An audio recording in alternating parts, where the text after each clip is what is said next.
Wake up your morning in a brand new way with the positive people, places, events, and things in and around your neighborhood and around the world.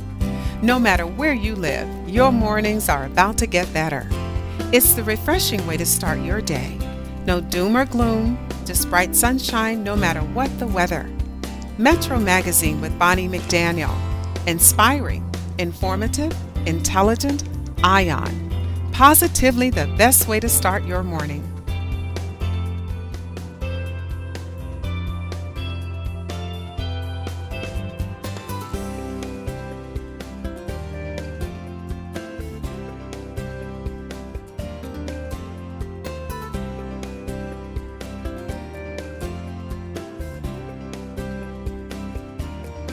I'm Bonnie McDaniel and welcome to Metro Magazine. We are here with Reid of Spangvola Chocolates of Gaithersburg, Maryland, and we're going to be talking to him about his fine chocolates and the vision he has for taking this product worldwide. Eric, welcome to Metro Magazine. Thank you. Thank you for having me. I really appreciate it. You know, I had the honor and pleasure of meeting you at the Metropolitan Cooking and Entertaining Show, and I have to tell you, that was not a good thing to be situated right next to you because of all of the foods that I love in the world. Chocolate is probably my favorite. Talk to me about Spangvola. First of all, talk about the name. Where did that come from? Sure. The Spangvola brand, the name itself, was derived from a 16th century voyage map of the entire island of the Dominican Republic and Haiti. And on the top of the map it read Isola Spangvola. Okay. So today it's Island Hispaniola. So Spangvola stands for Hispaniola.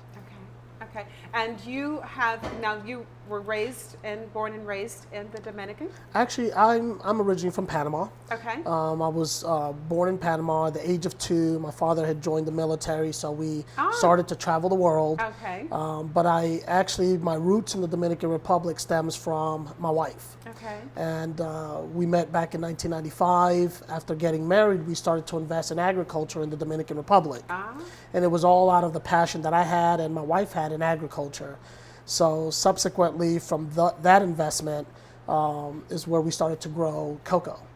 And now you have some cocoa beans here, and I think this, I don't know if you can see these, I think this is so fascinating because these are actually from your farm. Absolutely. In the Dominican. Yeah, 100% of our cocoa that we use today derives from our own farm. So we're 100% vertically integrated. Okay, and that was one of the reasons why I wanted to talk to you, because I know that there are a lot of people in the chocolate business that are out there, and the thing that I like about you is that you're very, very unique in that you really control from the soil all the way to the finished product. And I have some of your fine chocolates here, and I think at some point I'm going to have to at least pop one.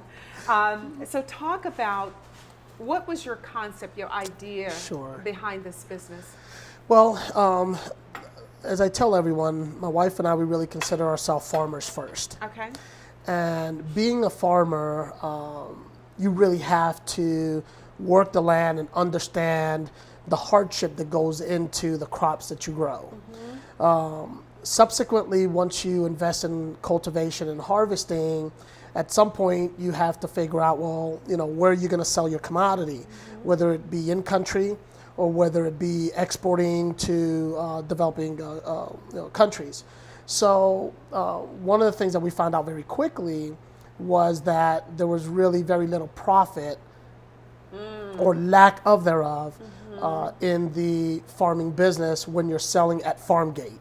And selling at farm gate means that once you harvest, a buyer comes to your farm and purchases your commodity. Now, talk to for people out there who don't understand what goes on with the farmer and the markets and how those prices are controlled, because I know that has a great impact on what the farmer gets in the end. So talk about that a little bit. It's a huge, well, through our vertically integrated process, when we decided that we would manufacture our own chocolates and not sell our beans, it really gave us a very unique perspective in the chocolate industry from both spectrums, from the spectrum of the farmer to the spectrum of the chocolate maker, and then taking it all the way to the consumer as through the boutiques. Okay. Now you were farming with the beans, what was it that made you decide? I know that, first of all, you said that it was economically motivated. Yes. But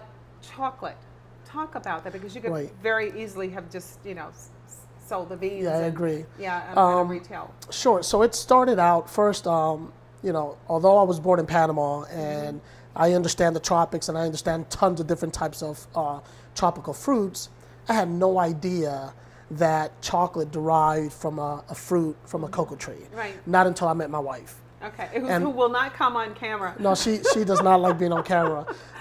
So what happened was back in 1995, 1996 was the first time my wife ever exposed me to cocoa. Okay. And we didn't think much of it. Okay. So fast forward maybe 6-7 years later, when we started to invest in agriculture, obviously it was gratifying that we had cocoa trees also.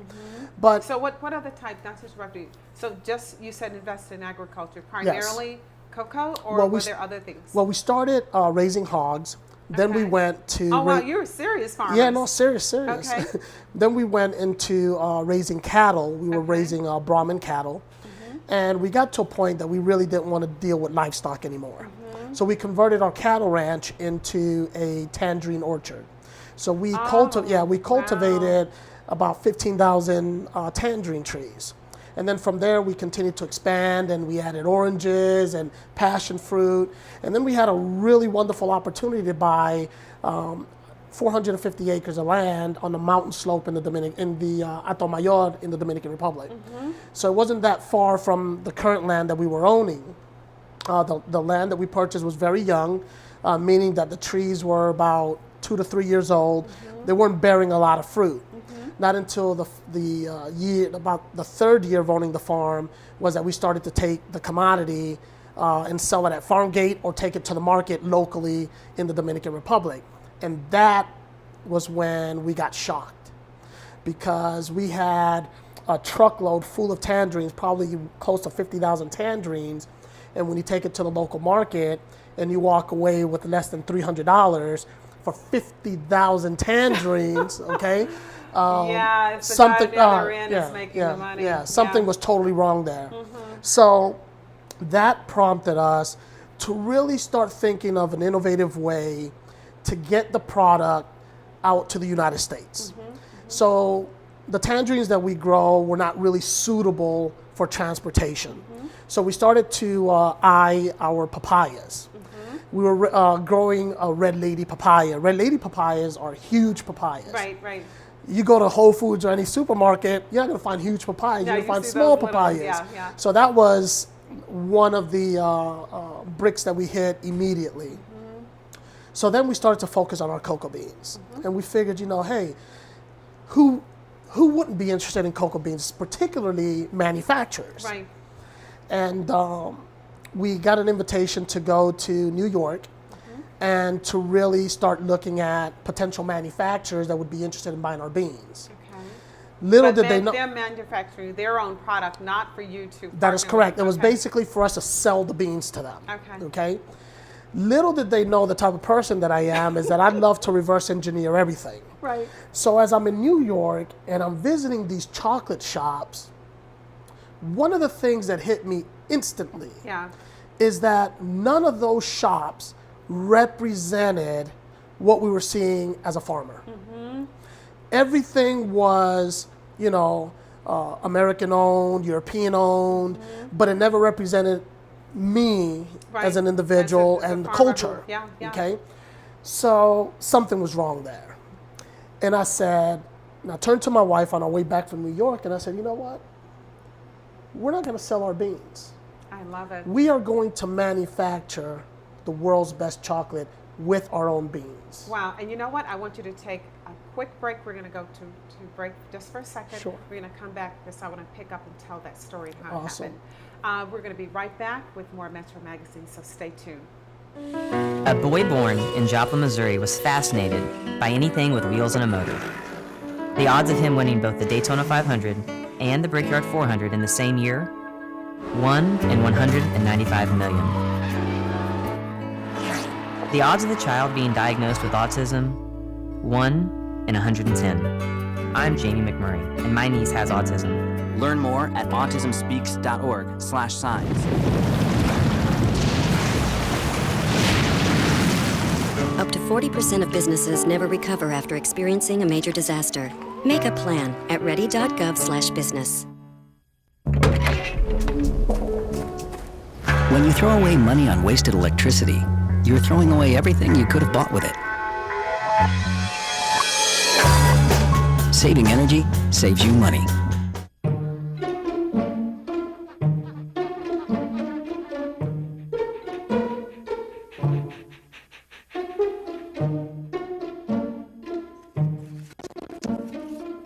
Oh, sweetheart. Gonna give you a hand?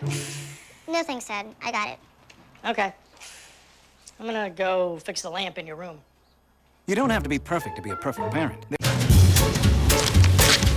Really?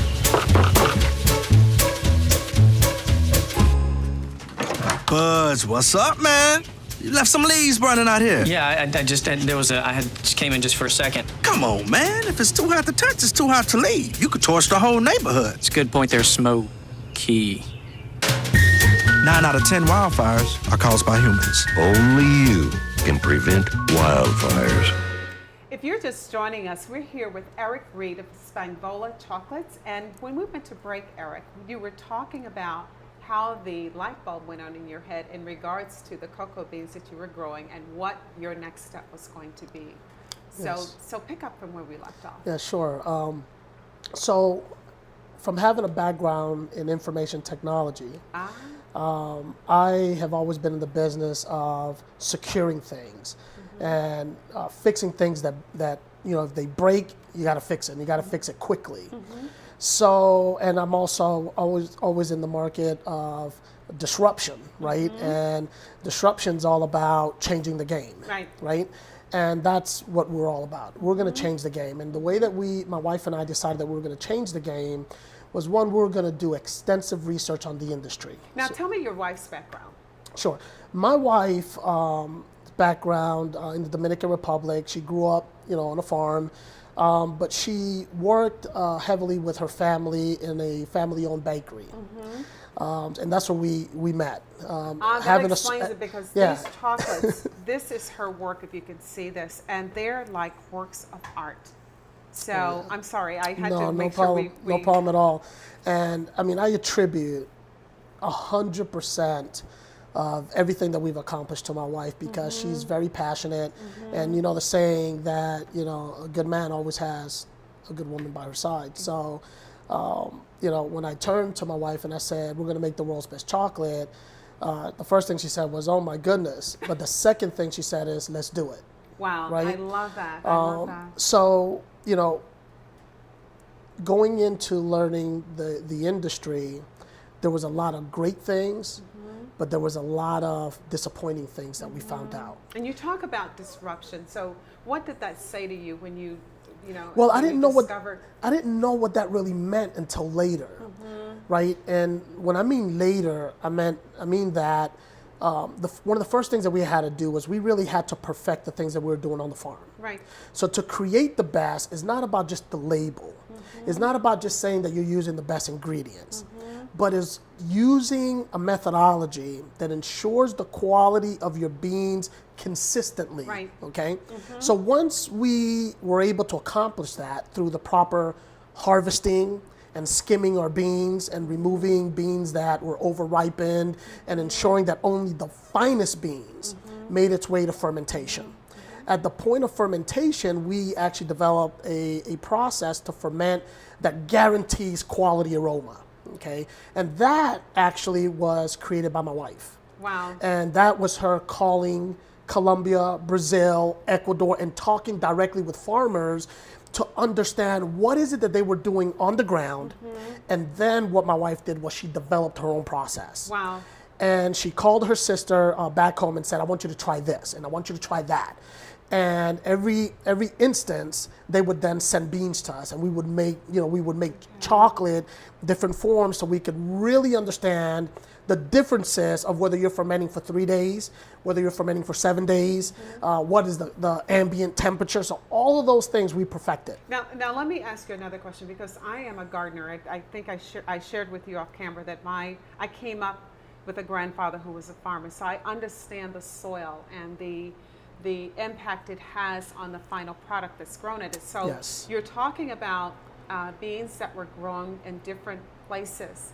Talk about your beans and the soil and the difference that your soil makes on your product versus beans that would be gathered from some other region. The funny thing about it is that although geographically different cocoa trees produce different flavors in a sense, the most important thing that we've been working on is the genetics of the trees. Okay, genetics play a huge role on the quality and flavor of the bean. Okay, so when you look at genetics, today in cocoa trees you have what we call genotypes. And genotypes are a makeup of the various genetics in one tree. So the aroma and the flavor of the chocolate that can be produced by a tree that possesses a certain genetic it could be just one of a kind tree. So the goal is, once you find that perfect tree and you understand its genetic makeup, well, that's the tree you want to try to preserve. Now here, you know what, I'm sitting here thinking, because there's a few similarities in our backgrounds. My grandfather was a farmer, I wasn't, but I gardened and all of that. I also came out of technology. So I'm sitting here thinking, how does someone who has a technology background, you're not talking about hybridizing trees and so how does a person get to that point? No, it's I think it's all in the mindset, right? Because as a kid, I've always enjoyed reverse engineering things. I'll give you a quick example. When my wife and I decided to build our house in the Dominican Republic, this was back in 1997, I went to the hardware store, I picked up some yarn, got some sticks, put the stake on the ground, we measured out the house. I flew back to the United States, bought an architectural software, and designed my entire house. So everything that I've done in my life, I enjoy doing things on my own. I enjoy learning things on my own. So the nature in which I've been able to develop the passion in chocolate stems from that. It stems from our customers saying to us, wow, this is the most delicious chocolate I've ever tasted. Why? Why does it taste that way? So my responsibility is to reverse engineer that why. And that's what led me towards the genetic makeup of the tree. Because it's great to say, well, yeah, our soil is this, we have enough, we get all this sun and we get all this rain. But the truth of the matter is, it is the genetic makeup of the tree, positioned with the right soil, with the right environmentals, that really produces that fine flavor chocolate or cocoa bean. And you know, one of the things that that I noticed, because I was standing next to your booth and sampling way too many chocolates over the weekend, and I tasted what I thought was a dark chocolate, because I typically do not like milk chocolate. I want the real deal. And I was just savoring something that I thought was dark chocolate, and learned, much to my amazement, that I was actually eating a milk chocolate. Talk about, as an example, the difference between your milk chocolate and milk chocolate that you typically find, especially here in the United States. That's a great topic. Our milk chocolate, we emphasize dark chocolate all the time. So what we've been able to create is a milk chocolate that's actually on the very dark side. So your typical milk chocolate is going to have less than 10% cocoa content, while our milk chocolate has a 54% cocoa content. And see, that's interesting, because a lot of dark chocolates that are sold here stateside, their fine dark chocolates are normally around that content. So here's big difference. Yeah, and here's something to really keep in mind, that the percentage of the cocoa content does not mean or equate to quality chocolate. Quality chocolate is derived by properly fermented beans that subsequently in the hands of the right chocolate maker, can bring out all of its unique properties. Okay. The cocoa content is purely just telling you the difference between sugar and cocoa, or the difference between cocoa, sugar, and other preservatives that other manufacturers put in. Got it. Now, is one of this, the selection I have is one of this dark milk chocolate? Well, all of our truffles and bonbons are coated with a 70% dark chocolate. Okay. So most of our customers, when they taste the 70%, they can swear that they're eating a milk chocolate bar. Because at the end of the day, none of our chocolate is bitter.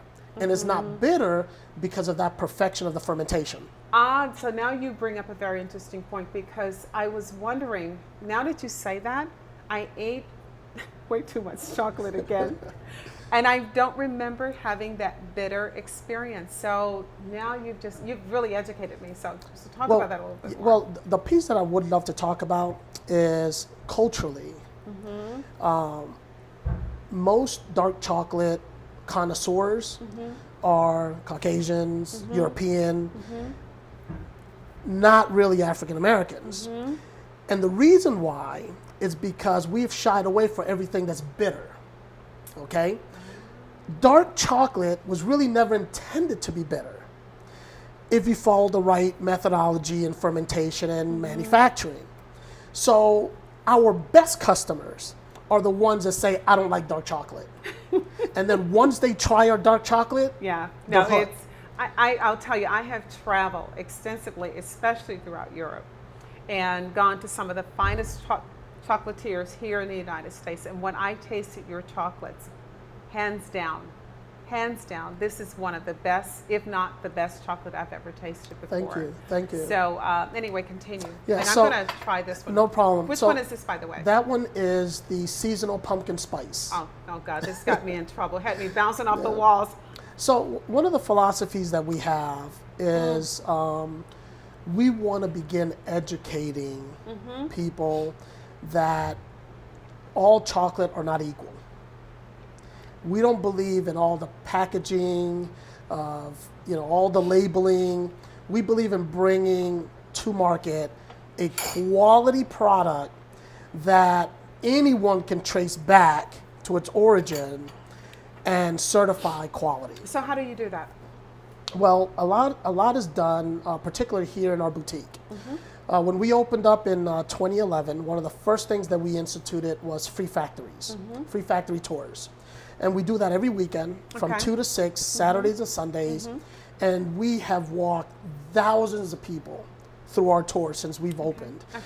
We host local universities. We host. Now you're very near the University of Maryland and also Johns Hopkins. Do you have a relationship with them as well? Correct. So we've hosted numerous universities. We host Girl Scouts, Boy Scouts. We offer chocolate making classes. But all of those activities, the number one focus is to educate the consumer on what they used to consume and think it was good for them versus what real chocolate is supposed to taste like. And that for us is it's a way of building the brand and bringing awareness to healthier eating. Now you had mentioned earlier that dark chocolate connoisseurs are typically Caucasian. Mainly because just, the African American experience has been that we don't like things that are bitter. So what has been the reaction? The reaction when you've had African Americans try your chocolates? Well, I would say that oftentimes 70% immediately say they don't like dark chocolate. Right. 70%. Okay. However, as we start to tell the story, and we also say, try it.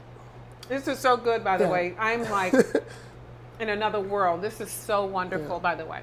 So once they try it, it's like it hit their senses in a way and their palate in a way that they never even expected that experience. You know what? It feels like fireworks in a good way are going off in my mouth because I'm tasting so many different things and they're not colliding. And it's like a wonderful experience. Everything is kind of standing on its own. You got it. And that, to me, is a sign of a good chocolate. And the beauty about that is also the proper way of consuming and enjoying the chocolate. You see, we as consumers, because we live in a fast-paced world, we want to just chew and swallow, Right. and just move on. But chocolate and almost any quality food is something that you take your time, Right. you put it in your mouth, you allow it to melt, you savor it, right? Because then you're connecting with that food. Right. And then as you connect with that food, you're actually understanding its properties. And then as it starts to go down, now you start to really connect and really enjoy what you've just, Right. consumed. So that's another aspect of what we like to sort of teach to our customers. And you know something funny? It's almost like people who are connoisseurs of fine wine. Chocolate is the same way. Absolutely You the same really way. have to enjoy it. I typically, when I eat my chocolate, it's normally in the afternoon, and I'll have it with a nice cup of tea. There you go. And if I'm really feeling festive and I don't have work to do afterwards, like on the weekend, I'll do it with a nice red wine, because it's it's heaven. It really is. So, but I'm sorry. Go ahead and continue. No, it's okay. And you bring up a very interesting topic in terms of the wine analogy, which really then brings another element of our philosophy, right? We believe, because of the work that we've done from the farming perspective to the end product, that the only way you're able to produce this type of quality is by being vertically integrated. Right. So what does that mean? So either you have a great relationship with a farmer and you are infused in that, and that farmer's working hard for you. Or we realize that cocoa producing countries should actually emphasize the manufacturing of quality chocolate within those countries. Okay? So that's a whole different topic, but is one in which we really believe in. We really shouldn't be in the business of manufacturing chocolate. Right. So that's where really the disparity between what we make on the business side of things versus what the farmer makes on the cultivation and harvesting side of things. And you know, we're going to take a quick break, because I really want to explore the economic side of this business. Sounds good. And we're going to take a quick break and be right back with more Metro Magazine.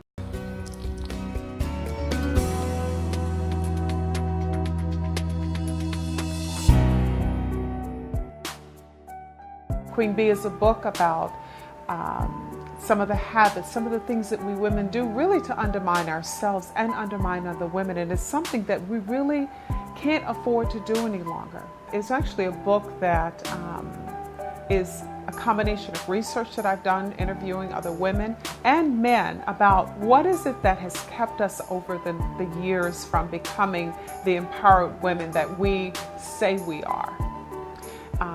I have taken interviews from women who talk about some of the experiences they've had in working with other women, either in the capacity of just having relationships in different types of settings, whether it be in the corporate boardroom or a lot of the women that I talk to are entrepreneurs, but really just delving into not just the things that we do in terms of day-to-day, to perform our jobs, but really looking at the things that are really holding us back.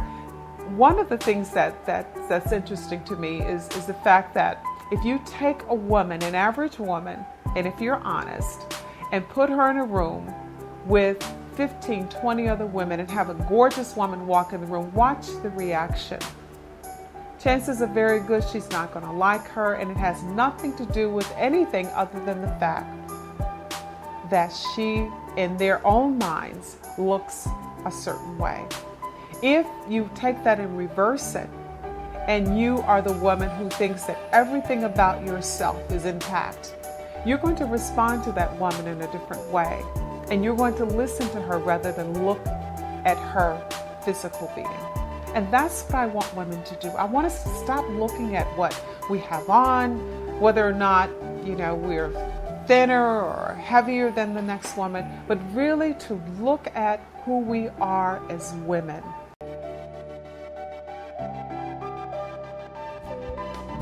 If you're just joining us, we've been talking to Reid of Spangvola, And we're going to now talk about something that I know is near and dear to your heart, and that is the economics of chocolate. Yes, yes, yes. Through our vertical integration, from the farming perspective to the boutiques perspective, not only at the manufacturing level, but taking it all the way to boutique. One of the things that I've gained to appreciate is the economic of scale when it comes from the farmer's perspective.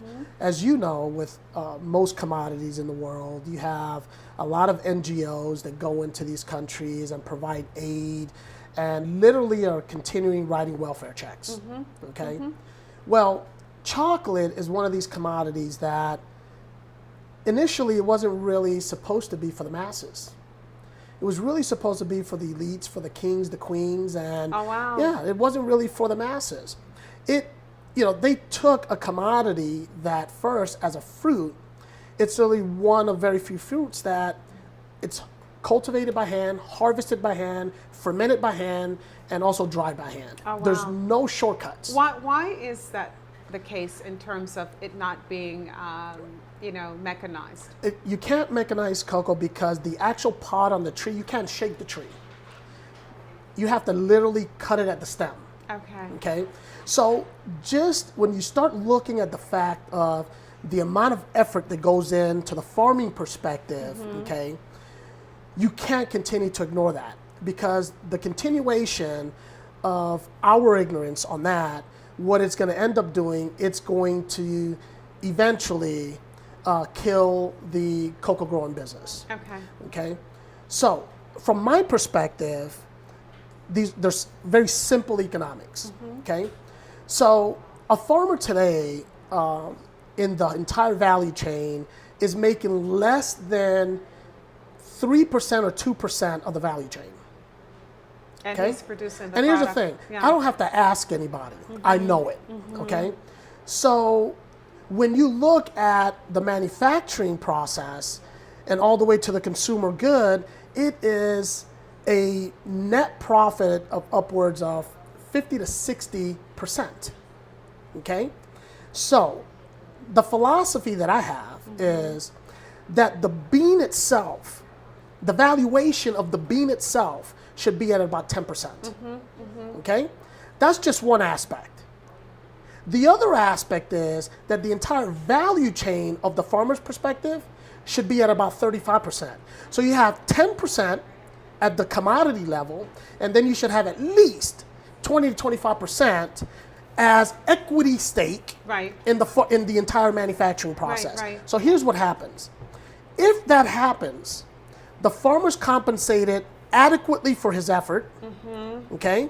And the farmer is enriched generationally for his effort. And also, if you look at it, it gives an encouragement. It's really an investment in the future of the cocoa bean, because people are not going to want to work the farms if they're not being paid adequately. Absolutely. I love it. So here's what's happening today on the farming perspective.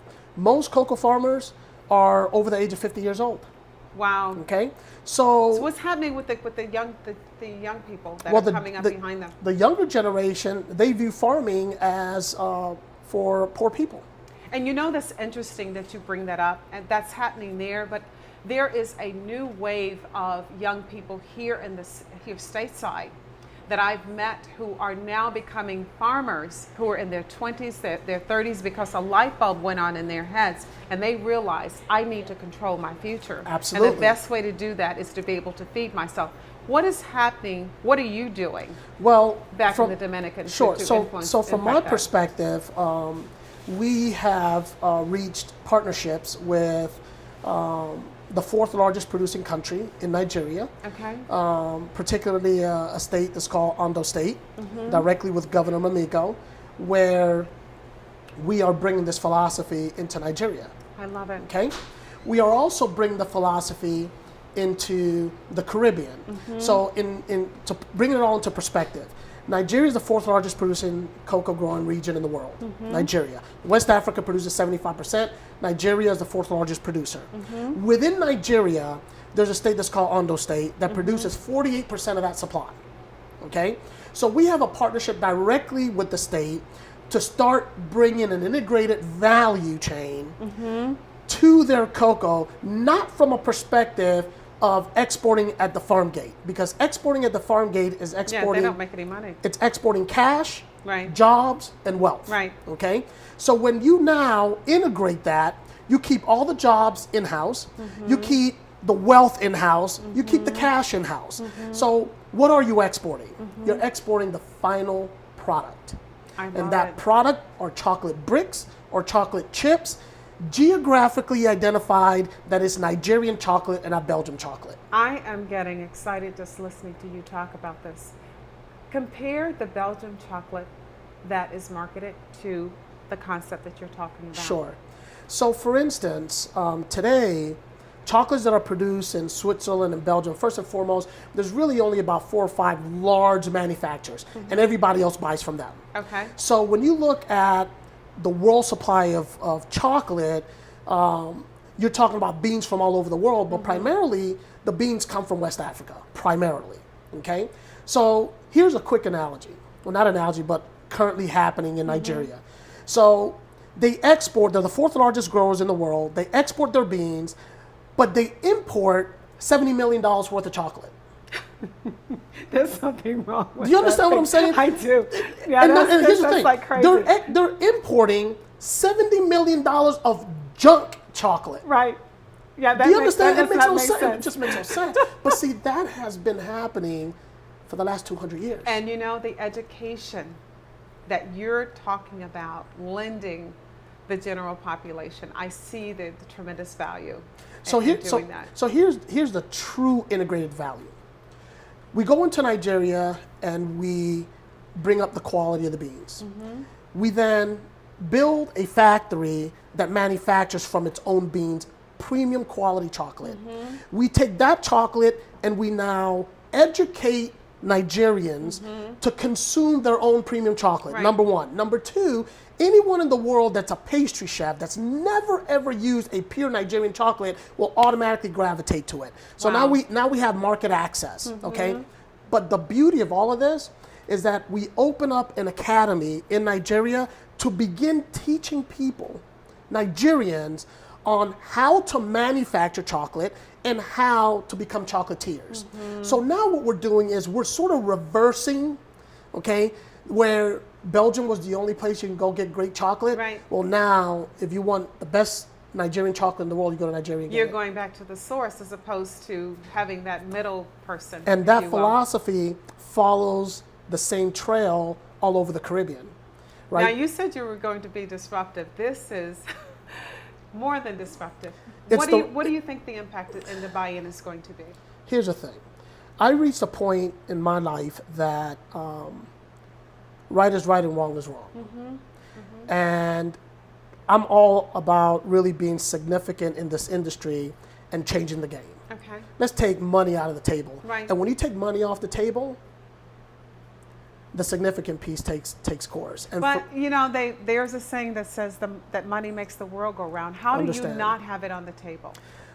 It's not primary on the table. Okay. It's not primary on the table because money also influences. And when you know that you can drop everything that you're doing and go back and just lay back and live on your farm and just relax, well, I can always do that, right? And no one can take that away from me. Right, right. So at the end of the day, it's about what will my grandchildren think? Sure, sure. Okay? Have I done what was necessary from the opportunity that God has given me to educate those and to change the game so that those that don't have a voice and those that have been enslaved and still enslaved, okay, at the farmer's level are not reaping the rewards that they should be reaping. And the disparity between the wealth in this commodity versus what a true farmer is getting, it's horrendous. And just to give you a quick example, and here's just a quick example. A secretary who works at one of the largest corporations, any one of them that manufacture chocolate, in 1 year's salary, it's more than a lifetime that the farmer makes. Wow. That doesn't make sense at all. It makes no sense at all. Yeah, yeah. But the farmer is so important because if he doesn't do his job or she does her job, then there's no industry. Wow, wow. Do you see? I do. Now you're here in the United States and you're expanding because we're sitting in your Gaithersburg, Maryland location. I know you have one at the National Harbor, which is a great. You're good at choosing locations, by the way. And you're looking to expand even more. Yeah. What impact? Because you're here as working and thriving here in the United States. Sure. What is the plan as far as what you're trying to do with the farmers there in the Dominican and also in Nigeria? How do you see yourself impacting the community where you live every day? Well, there's a lot of things that we do. We're always involved in different charitable type things. But at the end of the day, here in the United States, I'm all about providing opportunities. Because I look at, and the reason I'm asking this question is I kind of know the answer a little bit, but when I look at the people that you employ here, for instance, I told you I went to your National Harbor location. Right.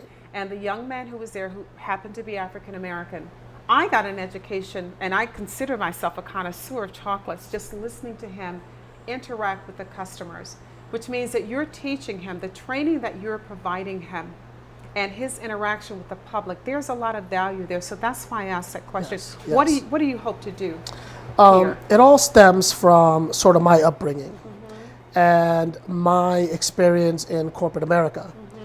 And my philosophy is you mentor and you provide opportunities every step of the way. And as long as you do that, you're going to have loyal employees and employees and associates that believe in your cause, believe in you as a person, and they will fight hard for you.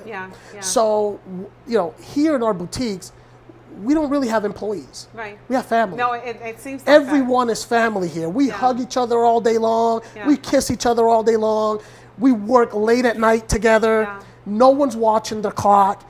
And that philosophy also applies at National Harbor. Now, what you don't know about National Harbor is that National Harbor is a partnership.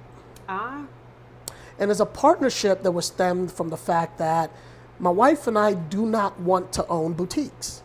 We want to empower young generation, train them, give them access to a boutique, cost effectively as possible so that they can become entrepreneurs. I love it. See, that's what I'm talking about. And that, at the end of the day, that's what this is all about. Controlling their own That's what this is all about. Yeah. So we work hard on the back end, on the commodity side of things, having shared value with farmers. On the front end of the things, we're working with those students that either have graduated from high school or have graduated from college with degrees that they don't know what they're going to do. And we empower them by saying, you know what? We have a vertically integrated concept, and we want you to be a part of it. And you know what? If they're business people, and I know a lot of you follow my shows, if there's anything that I hope you get from this interview is the fact that this man is successful, he and his wife, because they are pouring back into the community. Success does not happen alone, and it does not happen through one individual. And I love the idea, and I did not know about what you were doing at the National Harbor, but I absolutely embrace that concept. Thank you. And it's a philosophy that my wife and I really hold dear in our hearts. So just to give you another quick example, when I met my wife, one of the things that I found interesting in the Dominican Republic is that you had tons of land and no one was occupying it. No one was cultivating, but you had these rich landowners that just wanted to own land. So one of the things that we instituted day one when we started to get into agriculture is share the land. And share the land is about the family members and workers that work for you on the farm. You carve out pieces of the land for them and permit them to cultivate their tomatoes and their beans, anything they want to cultivate. 100% of the profits that they make from that is theirs to keep. I love that. And 100%. I'm listening to you because I shared again with you off camera that my grandfather was a sharecropper here in the United States, and the whole concept behind that, because it was slavery to sharecropping, but the idea behind it was not the benefit that you're talking about. It was to keep the person Yeah, enslaved, of if course. you will. Listen, And- yeah. I'm a huge believer in liberty. Uh-huh. I'm a huge believer in opportunity. And it's one thing for me to pay you a good salary, but it's another thing to permit you and to reinforce and mentor you to become an entrepreneur. Where I am sharing my land, which we can't take with us when we leave. Right, exactly. So we share the land, they become entrepreneurs. In addition to helping us grow our business, they also are adding additional revenue to help send their kids to college, you know, with medical bills, with buying a house, but they do that through their efforts. Yeah. So I'm not there saying, well, I'll promise you a bonus check, or I'll promise you, you know, that I'll raise your salary to this. I pay them more than what's required, and in addition to that, I am giving them an opportunity to be self-sufficient. And self-sufficient is the key. Yeah. Because anyone who understands that philosophy will take advantage of it. And also, I'm a huge proponent of pay it forward. And you know what? You on that note, we're going to take a quick break because I want to have you talk more about how business people, no matter what space they're occupying, can pay it forward in a meaningful way. Absolutely. We're going to take another break, and I can't wait for you to come back and hear more from Reid of Spangvola. And we're back with Reid of Spangvola. If you're just joining us, you have been missing a wonderful, wonderful interview with him, talking about your idea of how you're going to revolutionize and disrupt the chocolate industry. So when we went to break, you were talking about the importance of the give back and paying it forward. So talk about that a little bit more. So let me give you a live perspective of a recent event that just happened with a well-known preacher, Miles Monroe. In one of his recent interviews, he talked about something that was really killing him emotionally. And that was that today's leaders are dying with the baton in their hands. Yeah. And anyone who understands track, a baton is something that you pass.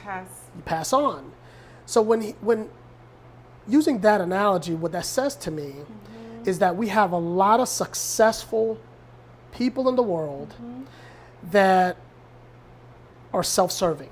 Are you listening to what this gentleman is saying? Because this is key. It's extremely key. You don't wait to become successful to begin mentoring and bringing those along with you. I've always said this to my kids, and especially to my wife. As you're on a journey and you're building the road, you're bringing people along with you, okay? And you're mentoring so that they also are influenced by the fact that you continuously pass the baton. So that resonated with me, and I fully understood what that preacher was, meant. Not passing that baton. Because if you look around us, we can sit here and name so many successful people. And then you ask, well, what are they really doing significantly to bring others along? The next generation, Okay? Yeah, and that whole word of mentorship is interesting because one of the things, we're such a kindred spirit. One of the things that I try to make sure I do in my work, I always have some young person, 20-something, 30-something, that I have beside me that I'm saying, this is how you do this. This is how you do that. And not only that, it's one thing, because what typically happens is you'll have people who are successful. Their idea of mentoring is to go out and get paid speaking engagements and share knowledge that is really anybody can Google and find off of the internet. What you're talking about doing is not just telling them, but showing them and also making real opportunity available to them. That's mentorship in my world. So here's my example, right? A leader, when he looks all around him, if he doesn't see anyone around him, it's not a good leader. Exactly. A leader that sees those around him, they're around him for a reason, right? I believe that the type of mentorship that needs to happen is one in which I call, being able to give without expectation of any return. When you do that, you're really giving from your heart. Exactly. because you're not expecting anything in return. Right, right. Those are the real meaningful mentorship and meaningful relationships that you develop when you're able to do something for someone without expecting absolutely nothing in return. Yeah, yeah. Okay. And you all have heard me on a number of occasions talk about one of the most valuable lessons I've learned. I learned as a child from my grandmother, and that was the whole concept of the idea of living with open hands. You can't give, nor can you receive with your hands closed. That's right. They have to be open. That's right. And That's right. the idea is that you don't get to choose what leaves your hands. That's right. You also don't get to choose what comes into your hands. You got it. You got it. So that idea makes for a very, very rich life. So anyway, continue. Yeah, so I mean, that's literally our philosophy, and we live it every day. You know, my wife mentors all of her chocolatiers downstairs, where we can literally go to Dominican Republic for 3 months, and when we come back, everything is normal. Wow. You know, and it's not and that. You know, that's the sign of a good leader. Of course. Not standing over someone and directing traffic all the time. It means you're not transmitting knowledge. You're not transmitting the concept. Yep. Something is missing if you cannot leave your people and know that things will carry on. Because we live in this society where we believe that if we give a piece of ourselves, that person becomes competition. Right, exactly. Or I'm losing something. Right. Or I'm not gaining enough. Right. You know, and that is what I call the mind of having a scarcity mind, right? Instead of having a mind of being bountiful. Yeah, right. So for me, I've never adopted that scarcity mentality because I've always felt that there's enough to go around. Exactly. I've always felt that way. Yeah. And at the end of the day, we can't take anything with us when we die, right? No, you can't. So what we do while we're here, there's a purpose we're here. And the significance of your purpose, you do it now. Why do you think the Warren Buffetts and the Bill Gates are giving away all their fortune? Exactly. Because eventually you realize, well, what are you going to do with all that money? Right. You know, what are you going to do with all that wealth? Yeah. And if you're not consistently giving it back and bringing people along, then, you know, your significance is really diminished. You know, I'm talking about Warren Buffett. I am honored because one of the programs that he mentors, an organization called Levo League. I'm also one of their national mentors, so I feel like I'm walking in good company from the standpoint, not of his wealth, from the standpoint that he sees it's important and I'm able to follow his lead, if you will. There you go. But I was watching an interview about him a while back, and they were talking about, you know, all of the money and you know, the companies he owns and so forth and so on. And they went to his home. He still lives in his same simple home. That's right. And his idea was, when I travel, he can stay and do anything he wants to. I mean, he can buy most of the places that he visits. But he said, I need to come back and connect. I need a place where I can connect with Warren Buffett without all of the trappings. That's right. And when I come here, I'm able to think and to be Warren Buffett. And at the end of the day, being who we were created to be, I think, is key to making impact. Absolutely, I agree. I agree. Wow. Oh, I agree 100%. It's saddening when you see people in power that rather own, you know, 8 or 9 homes, you know, 25 luxury cars, when one of those luxury cars could have empowered numerous, dozens of young entrepreneurs to really become something and significant in life, where you would feel you would have a sense of pride that you contributed in that person's life. So there's, you know, so those are the sort of the things that that I really reflect on, and I look at it, I say, you know, please God, make sure that you keep me, you know, rooted and honest, and so that I make the right decisions. And that's, at the end of the day, what it's all about. Wow, wow. And you know, and at the end of the day, what a legacy to be able to leave, that when you depart, because we're all going to leave here, we're not going to stay. Absolutely. We're here for a visit. I agree. When you leave, that 50 years from now, 100 years from now, 300 years from now, the people that are cultivating the land that you taught them how to do, now you have generations who would say, they will refer back to Reid and said, he is the one who decided that this is where I draw my line in the sand. and we began to make a difference in the world. Now we're going to transition because we are running out of time. I want to, as much as you're ready to share, willing to share, because I know sometimes keeping business under wraps is an important thing. Talk about where does Eric go from here? It's interesting. My desire in life, it's really about doing meaningful things. It's not about accumulation of wealth. Because I've been in a position that I've made a significant amount of money in terms of my IT background, but most importantly, it's been about how do I empower others? And if I live the rest of my life doing that, that to me is a success, because that is the example that I want to give to my kids, and that is the example that I want my grandchildren to have, so that they understand the value of investing in others.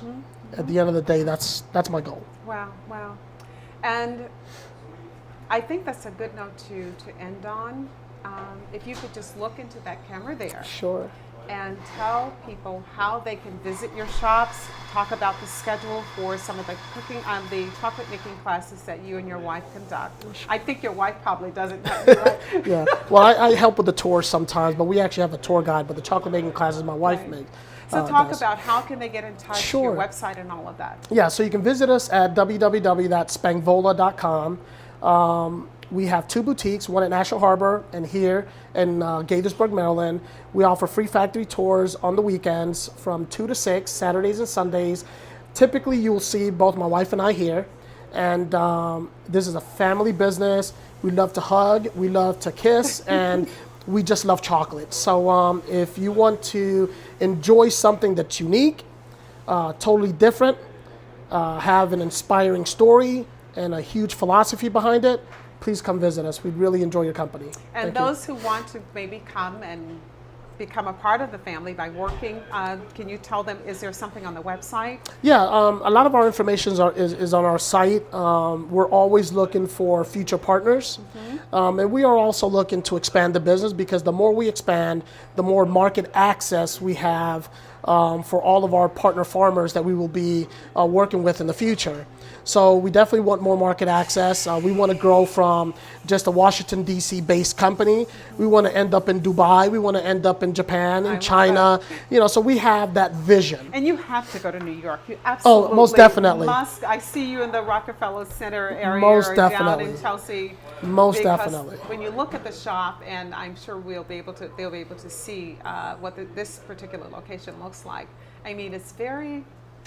You get a hug when you come through the door. We love we love the earth tones. It warms you up, and it does. You know, it just tells you about the people that work here. You know. Wow. Thank you, Eric. This has been amazing. Thank you have so much. no idea how much you've inspired me, because I'm a stubborn woman. You've given me some more fuel. Thank you. And I'm sure this is not going to be the end for us. Thank you. Certainly not. And that's going to wrap it up for us once again on Metro Magazine. I'm so glad you tuned in. And again, if you're watching this morning, you can also see an encore presentation on Thursday. And I invite you to invite your friends to tune in, because this has been one of the most amazing interviews that I've ever done. I hope you guys have a good week, and I will see you on the flip side.